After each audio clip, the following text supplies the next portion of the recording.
Estás com o Hiper FM, comigo André Silva e com a Ana Grazina, psicóloga clínica. É o episódio desta semana do Minutos sobre a Mente que está a começar e que tem o apoio da Clínica Santa Susana em Turquel. Ana Grazina, bom dia, estás bem disposta? Bom dia, estou bem disposta e tu?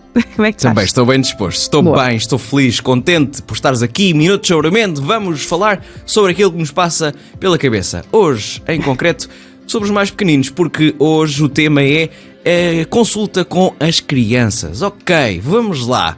Tenho alguma curiosidade em saber. Provavelmente terás alguns joguinhos ou alguns desenhos para fazeres com uma criança antes de iniciar a consulta, para ela se sentir, não é, confortável.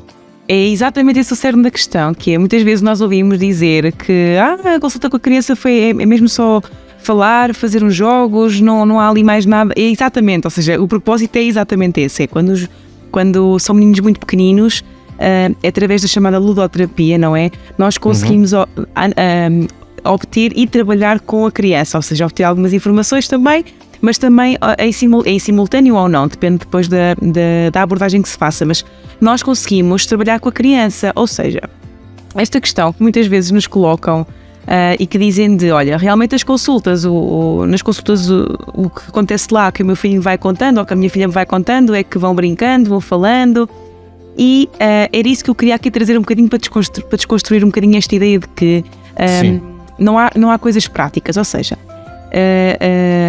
a terapia com uma criança tem que ser e deve ser uma abordagem diferente do que de um adulto, não é? Porque as crianças nem sequer têm, muitas delas, e também depende da idade, muitas vezes não têm ferramentas para nos dizer o que é que vão sentindo, o que é que acontece, qual é que é a interpretação delas, das situações. Portanto, nós temos que ter outro tipo de recursos. Portanto, quando nos dizem que brincam muito, falam muito, desenham muito, jogam muito, isso é o propósito, é sinal que as coisas estão a ser trabalhadas.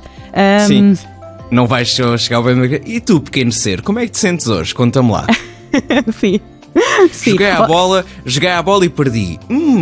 Então e diz-me, quando te apercebeste que perdeste o jogo, o que é que te passou pela cabeça? O que é que sentiste? Pois, não é tudo.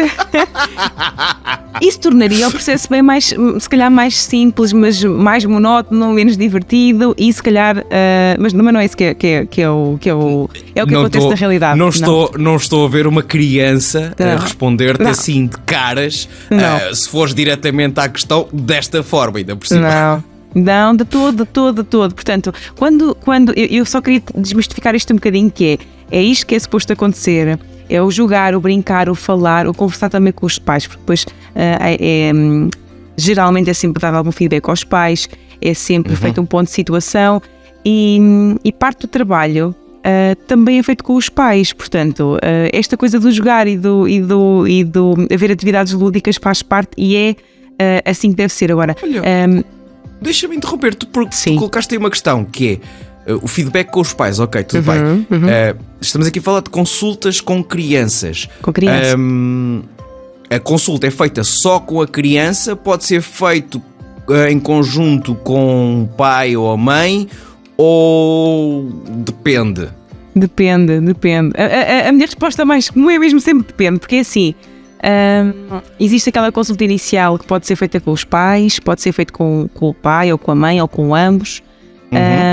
Ou até com os avós, às vezes, que são figuras cuidadoras, tios, bem, enfim. Depois parte-se então para as sessões com a criança. Às vezes, nós não conseguimos estar sozinhos com a criança por vários motivos. E já tem acontecido um dos cuidadores estar presente nas sessões e está tudo bem, e é assim que vai correndo as sessões até ao ponto em que pode haver então uma quebra. E o cuidador pode já só estar um bocadinho, depois na outra sessão passa a estar menos um bocadinho, depois passa a estar menos ainda um bocadinho e depois passa a não estar. Portanto, depende de muita coisa. Sim, mas diria que há preferência em que a sessão seja feita só com a criança para que ela se sinta à vontade em partilhar, ou seja, exatamente. Neste caso um pai, uma mãe, alguém próximo da criança, só em último recurso Não depende. Olha, às vezes os irmãos, por exemplo, é importante que venham até acompanhar se calhar a criança à consulta, até para nós vermos a ligação que eles têm ali naquele breve momento, para vermos a ligação que eles têm entre ambos, Sim. na realidade, ou para estarem presentes até um bocadinho na sessão para nós vermos a relação que eles têm. Portanto, estarem pessoas na sessão a mais nunca são a mais, não é? São Ok. sempre um contributo muito importante para o nosso conhecimento de como é que eles, Ok. qual é que é a relação e como é que há esta transmissão de informação. Portanto, depende muito dos casos, Ok. do diagnóstico associado, da dinâmica Ok. familiar. Ok. Engraçado que eu, entretanto, estaria-me aqui a lembrar de mais 3 ou 4 perguntas, mas vou deixar por aqui esta questão, porque até se surgir alguma dúvida em específico, podes sempre entrar em contacto com a Ana Grazina através das redes sociais, podes entrar em contacto com a tua rádio através do WhatsApp que nós depois reencaminhamos para a Ana Grazina. E já agora, esta questão de ser uma consulta com uma criança não é porque isto aplica-se aos adultos. Não é só porque já estão maluquinhos da cabeça e porque não há mais, é o último. Não, pode ser uma simples consulta de rotina. Não é obrigatório Claro. ser caso surja um problema. Claro que não. Temos que desmistificar esta questão da saúde mental. É Mesmo. importante, não é a consulta nunca pode ser o último recurso, pode ser logo o primeiro. Pois pode. Acho que é por aí, Fica então por aqui um minuto sobre a mente. Teve o apoio da Clínica Santa Susana em Turquela. A Ana Grazina volta para a semana. Um beijinho. Um beijinho.